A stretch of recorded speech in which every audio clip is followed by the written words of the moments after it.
deep dive into tonight's episode, season 3, episode 7 from These Fragile Lives. What the heck is going on here? But before we get into that, we're going to come out with this White Lily self-rising unbleached flour, red label. You're going to use this flour over the all-purpose because you're going to get a much better result. There is a definite difference. Don't play with that step. Now, we're going to use, first off, just 1 cup of the flour. Then we're going to just add 1 stick of butter. I'm just pounding it away here. And we're going to put those pieces into the flour. Now, I'm working with my hands because it just makes things a lot easier when you're working with these ingredients because it's going to get a little thick. Now, you piece these little pieces up inside of your flour. And then after you got that nice and separated, then you add another cup of flour. And then again, continue to work that around and add your buttermilk. Now, the buttermilk is just 1 cup of buttermilk, and that is pretty much it for your ingredients for your basic biscuits. I'm working with this stuff with my hands. You can try working that with a spoon or a heavy ladle. I'm just not into that. I like to get messy, get in there with the hands and just roll that dough around with some gloves. And what you're gonna get is a nice doughy product. Now, I'm adding a bit of cheddar cheese to my dough here. Now, you can experiment with what you want to experiment with. If you're going to add any additional flavors like garlic bread biscuits, it would be a good idea to mix maybe a teaspoon or tablespoon even of garlic powder into the buttermilk before you pour it in. That way it incorporates pretty well into the biscuit batter without overpowering everything. Well, actually that garlic powder is going to overpower everything, but if that's the taste you want, season to perfection, and that's where I would do it. Now, once we got our cheddar cheese all worked in, we're going to go ahead and prep our rolling pin and our board. We're going to dust the cutting board with some more flour so it doesn't adhere to the wood. Take your dough, roll it around. Again, you're just getting a nice little ball here. It makes it easier to work with. Pretty cool process, actually. I don't do too much more folding in this, because I pretty much folded it when I'm rolling the ball. And folding this batter, you just want to add some more air pockets to it. I like it rough, and we're just going to just play around with it, just like a ball. And then once we get our nice little padded roll, we're just going to dust that rolling pin, and then we're going to go and flatten it out. Now, again, there's a tip to this. Keep your ingredients kind of cold. It makes for some very light, fluffy biscuits. Now, for my press, I'm using a small slider burger round here, and I'm just popping that in, and it gives me the exact shape that I want. And just going to keep repeating that process till you get all the number of biscuits that you want to have out. Again, this is a 3 ingredient basic biscuit recipe. I added 4 with the cheddar cheese just because I wanted some cheese in the biscuits. You're going to have a bunch of extra. You can go with half of the ingredients. Again, it's 2 cups of flour, 1 cup of buttermilk, 1 stick of butter, then whatever extra flavors you want. Because you're going to have so much extra, because this is going to make quite a few biscuits. Just going to keep doing this process until you have used up all of your dough. But what you get after you place this into your cast iron pan into a preheated 450 degree oven, what you get is nothing short of amazing. Gooey, flaky, fluffy biscuits. Absolutely fantastic. Holla at your boy. Let's talk about Victor, Henry, and Jasper. first thing that piques my interest about this interaction is Henry's momentary regret, if you would call it that, of finding out that his son is, or feeling that his son is insane after being left here in this town for all these years. This feeling that, he was better off thinking that he was dead instead of finding him in this mentally challenged state. But as we all know, in this town, Victor's probably the most sane out of everyone. And what appears to be Victor having a mental breakdown and not finding the support he would have from any other townsperson. His father is questioning his sanity because he's trying to talk to this ventriloquist dummy by the name of Jasper. Um, it is interesting to watch, as Henry and Donna have this um, chat over drinks in the bar, and it's a it's a poignant thing that, be careful what you wish for. It's a story of that. This dynamic plays out like that. He's wished that he could find his son, his family after all these years, and now that he's got it, he wish he never known that they were still alive. And it's kind of sad and tragic in its own right, but I think this dynamic is one of the many glues to this series. Okay, now we come to the continuation of Everybody Hates Boyd Day. Yeah, man, once again, everybody seems to just want to dump on Boyd. And it was evident when Fatimah came for Boyd in this episode. Ellis on the verge of a breakdown coming to Boyd in this episode. Donna dropping the bomb on Boyd that, hey, yeah, I know she's pregnant or whatever, but she's losing her mind and we're going to have to get her up out this house. So she's evicting a pregnant mother. It's, pretty much it's just kind of savage, really. Boyd understands, and before they can go out and, actually break the news to the unsuspecting couple, some other things transpired, which were what we're going to get into later. In addition to that, you've got Officer Trigger Happy here going after Boyd because she wants her gun. She done broke into the police station, went through the drawers, and then once again, Boyd reaching for the blick, and who's in here? And she's stepping to him like, "Yo, where's my gun?" It's really savage. Now, Officer Trigger Happy had a brief conversation with Kenny in the diner, and he was trying to break it down to her. And her reaction was way different from, well, not too different from Jade's. Jade was out there after Kenny gave him the same speech, trying to find answers through the radio. Remember that? And asking the same questions or making the same statements. Why are you just accepting this? And eventually, you come to realize that things are going to happen in this town, but I don't think this officer is there yet.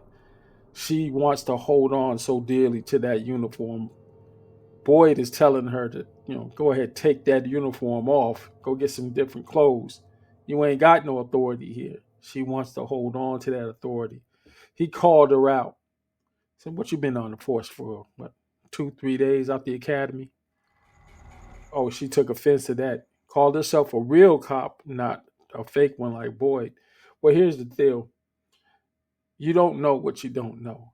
And although I think that if she was to be, law enforcement in Fromville, nah, I don't see it. I don't see it. I'm actually rooting for her to be a victim. Her character kind of rubbed me the wrong way.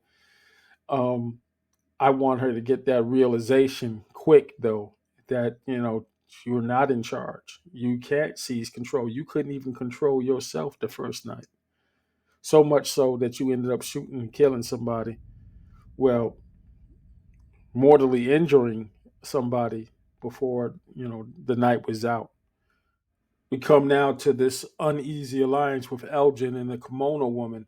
This one is foretelling to be something deep and mysterious and telling about this whole situation. How is she going to help this situation? This specter, this emaciated specter. And again, these tie ins to what's going on with Fatimah is really starting to drive me crazy because I think they are linked in some kind of way. You're looking at Elgin deep dive into the cellar. Um, he's taken a picture. Well, actually, the picture was taken by itself. It reveals itself to him, and it shows, of all things, the cellar door, the cellar to no house. This was the place where Julie came out of when she was going through the faraway tree after the attack on Colony House. This is the cellar where Jade sees the symbol and the guy stuck in the boulder in the very cabinet that Elgin hears a knock from behind and decides to move it, where he reveals a red door to the room where Victor, in his flashback, when he started gathering his memory, and was the last time he seen his mom alive and the last time he seen his sister Eloise when she left that room. What's going on here? Too much unknown. And I love this about the show because it doesn't give you the answer. It just gives you more questions. And there's things that are going on here that are building back to other questions we've asked in the previous episodes. I'm watching this with some intensity because I think there is a tie-in to what's going on with Fatimah and what's going on in the overall arc. Maybe we'll get some answers to how and why these monsters keep coming up. And finally, Fatimah. Man, this is getting bad. I mean, this is getting real bad. Fatimah is losing her ish right before our eyes. Not only do we now know she's not pregnant, she's starting to understand that no, she may not be pregnant, and this might be just who she is now. Whatever's happening to Fatimah, it's happening to her. She's realizing that she's getting way angry. She's very violent these days. She's lashing out. She's getting wow, extremely irrational considering the irrational situation she's in. She's handling it like anybody else would be handling it. But the thing is, she's driving people away. And it's starting to take an effect on her psyche. Now, we saw that one cutaway scene where she starts to puke again and she's not eating. She hadn't eaten any of that rotten, decaying food in a while. And either it's a brief dream, psychosis, but she is becoming the kimono woman, literally being sucked in from the inside, where she just found out that she's not pregnant. And whatever is growing inside of her is getting stronger, as she said, and it is feeding on her to the point where she is just lost it. She's not getting better. She's getting worse, and she's losing this battle to whatever this is that is entering her. I'm taken back to what she said about Julie's mom, Tabitha, when Tabitha revealed she wasn't able to get help because nobody would believe her. But look at what happens now. The one person that believes you through everything is having a hard time believing you right now. They think you're crazy, which is what Tabitha was saying when she was out in the world. They thought I was crazy.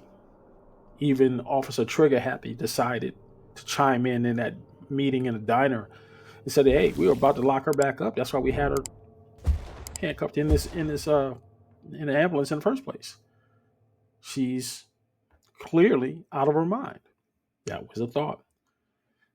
So it turns out that, and now the people in Fromville think you're out of your mind, Fatima. And it's getting to the point where you are a danger to Colony House, which is why Donna is telling Boyd she got to go. She got to go. She's a danger to herself and to others at this point. Not too long ago, they were all celebrating you and your weed and how you were keeping everything together with your positive outlook. Now everybody's turned on you. How is this going to work out? In the middle of everything else, Ellis has another breakdown with his father, and he's gone into the hospital, so to speak, and is trying to steal some psychotic meds. And the drug addict, the resident drug addict, is telling, "Hey, no, you don't want to take that. It's going to cause more problems than it solves." But Ellis is at his wit's end. He's trying to get Fatimah high enough to forget what's going on with him, and it's just not. It's not a good solution. Everybody talks him out of it. She's becoming irrational. She's dangerous. She's throwing stuff. She's very violent towards him, and he slams the meds down on the desk and walks out. The very next scene where he and Fatima are together is after she's killed our friend who's been trying to understand or trying to help Fatima cope, and it has ended badly for her. This was a shocking death scene, and I didn't see this one coming. I think that this character still has a role to play in the show. She knew a whole lot more than what I think she should have known. She was the first one and only one after the bus stopped, got out in the rain and was just dancing. She was happy to be there. Why was she happy to be there? What was that ominous message that she told Tabitha on her, in her death throes after she's been stabbed in the chest with the sharp object? She says to Fatima, "You have to run now." Where did that come from? What? Huh? What does she know? What's going to happen? I think, and this is a stretch, this is weird, but bear with me. Earlier episodes, Boyd got the crazy idea that he has to learn more about these monsters, which is why he was on a bus with what is his name? It's not Nathan. It's Randall. He's on a bus with Randall, and he wants to catch one of these things. And Randall reveals to Boyd the patterns that these smileys are having. They sit, they stare, they have a routine. Boyd's idea to capture one, because he's already killed one with another nightmare. You fight nightmares with nightmares. But it's not enough for Boyd. He don't want to kill. He wants to learn. He wants to do some reconnaissance. He wants to capture one of these creatures and make it talk. I don't know how he's going to make it talk, but he wants to make it talk. Why am I bringing all this up? What if he's not going to have to catch one of the creatures? What if what's being born here with this fake pregnancy is the creation of a creature? What if Fatima is turning into one of these things? She's already eating people, dead ones. She's losing teeth. Maybe they're just transforming. She's getting mean. Before that, she was the picture of positivity. Maybe this is what Fromville looks for in people to make them monsters. They're pleasant. They're always smiling. They walk real slow, like they don't have a care in the world. Something like Fatima. She didn't seem like it was bothering her that much before all this stuff happened. She started losing it, and that's when it's going after her, and it's going to make Fatima one of these creatures. This is a random theory of mine. You don't have to believe it, but I think there's something to this. And I don't know where this is going to go, but you're going to stay tuned and find out, aren't you? I'll talk to you next week.